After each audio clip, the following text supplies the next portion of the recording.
in a promotion that saw MVP produce its first W, which is the woman's fight card, MVP W1. Main event was Caroline Dubois versus Terry Harper, but there was a little bitty fight that was considered the co-main event when Ellie Scotney took on Mayelli Flores. Let me tell you something. This particular fight turned out to be more than a co-main. It was a main event type featured battle for the undisputed title. The undisputed title at Super Bantamweight. And they delivered. Let's talk about this fight. What happened and what we can expect going forward.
Let's talk about Ellie Scotney and Mayelli Flores.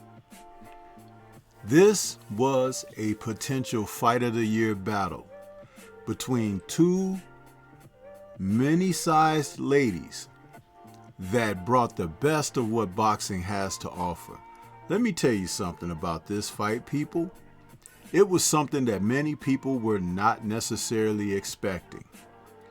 But the height circumstances between the two, it showed you something that was really interesting because Scotney is really not a big woman herself. And when she came into this fight, 5'4", but the 4'11" pint size Flores came in at a giant 4'11". And I say giant because the 33-year-old Orthodox fighter out of Mexico put on the type of performance that is so stellar and impressive that there is no other way to look at this but with respect. This woman gave Ellie Scotney everything that she could take. And Scotney, who's 28 years of age, fighting out of the UK, is a fighter that is respected and touted for the future at Super Bantamweight. But boy, did she have a challenge on her hand in Flores. Flores put on such a display.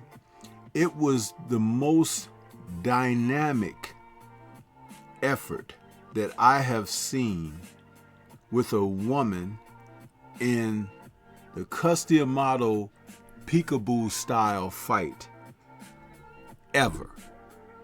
This woman, each and every one of the 10 rounds, fought at a pace where she set the tone and pace for the fight.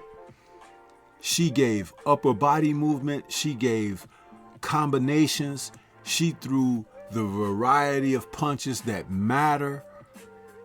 It was impressive.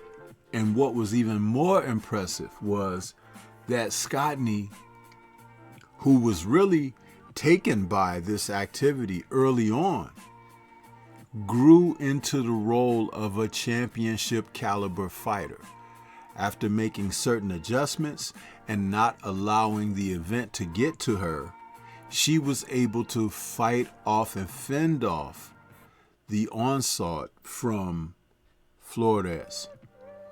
I mean, from bell to bell, each and every round, from the 1st through the 10th, this was a battle, and these ladies really delivered the goods. You see, Scotney, who's used to outboxing her opponents with good combinations and giving angles and everything, and stepping back, fighting off the back foot, going forward. In this fight, she was on the back foot primarily the entire fight because of the aggression of which Flores attacked, and each opening round, Flores was up off of the stool, poised and ready for the ref to say go, like she was on the starting block at a sprint and track meet. This woman was throwing shots, bobbing and weaving. There was a series of punches that Scotney had thrown early in the fight where she missed all 3 shots because of the upper body movement of Flores. And Flores, after slipping the shots, stepped back, put her arms out as if to say, hey, it's tough to hit me, huh? And then got right back in on the business. It was amazing to watch this lady fight. And I'm like, you know what? There are men who do not commit themselves to boxing like these two did in this match, which is what makes it a Fight of the Year candidate. These ladies were amazing, and it was terrible that someone had to be a winner and someone had to be a loser. For the undisputed title, Scotney got the victory.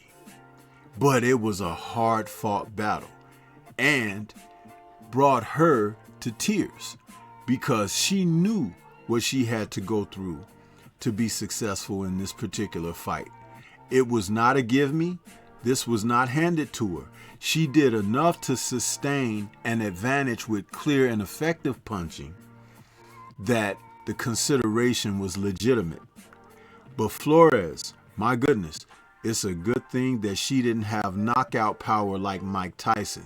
Otherwise, we would have to check to see if she were really the lady in there because, again, like I stated, this was the best Customato peekaboo imitation that I've ever seen out of men or women. She had no markings that showed that she was in a fight because a lot of Scotney's punches didn't land cleanly, though she did land solid shots. I'm not trying to say that Flores didn't get hit, but what I am saying was she was so busy making Scotney be alert for the shots that she was throwing and landing that there wasn't a lot of time for Ellie to get shots in and not be safe herself. There were a few left hooks that caught Scotney flush, and some of them were doubled up shots that you could see the wonderment on her face. She communicated with her corner, Shane McGuigan, the head trainer, throughout the bout, and he was trying to keep her. You could tell from the conversation that they were having when the mics picked up conversation that he was trying to keep her confidence up. Without, like to the casual observer, they wouldn't have known that's what he was saying when he was giving her certain instructions and everything. But let me tell you something. When the final bell rang to end the bout, Scotney fell into tears because she knew what she had gone through. But she wasn't certain about how the judges would have the bout. So she now moves where her record is 12-0 with no knockouts. But she is tremendously battle tested off of this situation. And as she walks around for the future, she can hold her head up high to the heavens after acknowledging not being able to do this without her Savior, Christ. That she can look toward the horizon and acknowledge her merits and accomplishments and know that on an Easter Sunday, she was able to have a gift being the new undisputed champion of the world, Super Bantamweight. Salute to Ellie Scotney and salute to Mayelli Flores for such a performance. These two got it on like nobody's business, and there's nothing but respect for these women. This is Stormy B-Man. Shout out to the mighty LDBC and Liberated Perspective, a third eye view of the world. For more content such as this, please like, comment, subscribe, and share. Let me know your thoughts about this fight if you had a chance to see it, and if you didn't, please look it up because it is one to really take in if you're a lover of the sport of boxing. Peace to everyone out there, and everyone please